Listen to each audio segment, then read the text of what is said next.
মুক্তিযোদ্ধাদের অবশ্যই স্বীকার করি, মুক্তিযোদ্ধারা আমাদের দেশকে নিয়েছেন। এই যে প্রতিবাদ দেখছেন, তারা জাতির সূর্য সন্তান বীর মুক্তিযোদ্ধা। মঞ্চে তখন বক্তব্য দিচ্ছিলেন ঢাকা জেলার সিভিল সার্জন।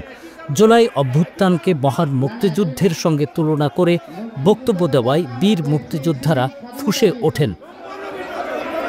স্বাধীনতার অপূর্ণতাগুলো বাস্তবায়ন করতে জুলাই যুদ্ধে আমি কথা বলছি। ২৬ মার্চ মহান স্বাধীনতা দিবসে ঢাকা জেলা প্রশাসন আয়োজিত অনুষ্ঠানে বক্তব্য দিচ্ছিলেন civil surgeon doctor Mohammad Zillur Rahman. তবে বক্তব্য বেশিদূর এগোতে পারেননি তিনি। দেখুন সেই সময় কি ঘটেছিল।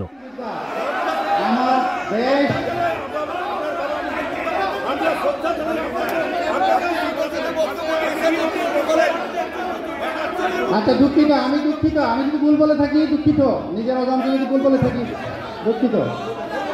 সিভিল সার্জন জিল্লুর রহমান বলেন, ১৯৭১ সালে আমরা যে স্বাধীনতা অর্জন করেছিলাম তা এখনও অপূর্ণ রয়ে গেছে, যার কারণে ২০২৪ সালের জুলাই আন্দোলন বীর মুক্তিযোদ্ধাদের যেমন সংবর্ধনা দিয়েছি, জুলাই আন্দোলনকারীদেরও সংবর্ধনা দেব।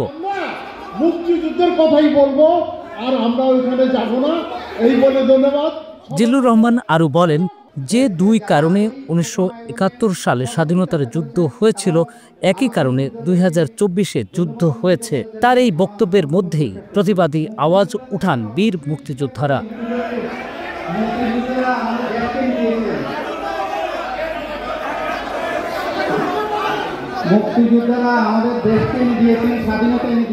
এখন দেখে নেওয়া যাক কয়েকজন মুক্তিযোদ্ধার প্রতিবাদ। না একই না, মুক্তিযুদ্ধের কারণে আমরা দেশ পেয়েছি, স্বাধীনতা পেয়েছি। আর স্বাধীনতার অপূর্ণতাগুলো বাস্তবায়ন করতে জুলাই যুদ্ধে আমি কথা বলছি।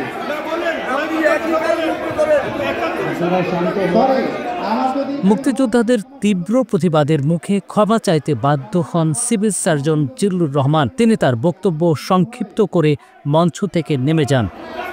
আমার বাবা মুক্তিযোদ্ধা, আমার আত্মীয়স্বজন মুক্তিযোদ্ধা, আমার দেশ।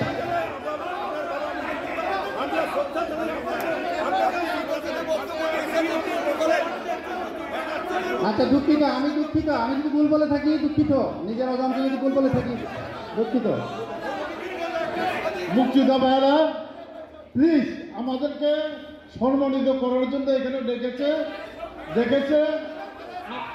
আজকে যিনি বক্তব্য দিচ্ছিলেন উনি মুক্তিযোদ্ধা সন্তান, আমি ব্যক্তিগত যাই হোক আমরা মুক্তিযুদ্ধের কথাই বলবো, আর আমরা ওইখানে যাব না, এই বলে ধন্যবাদ। ওয়ালটন আবারও মিলিনিয়ার অফারে ওয়ালটন ফ্রিজ কিনে আপনিও হয়ে যেতে পারেন মিলিয়নিয়ার।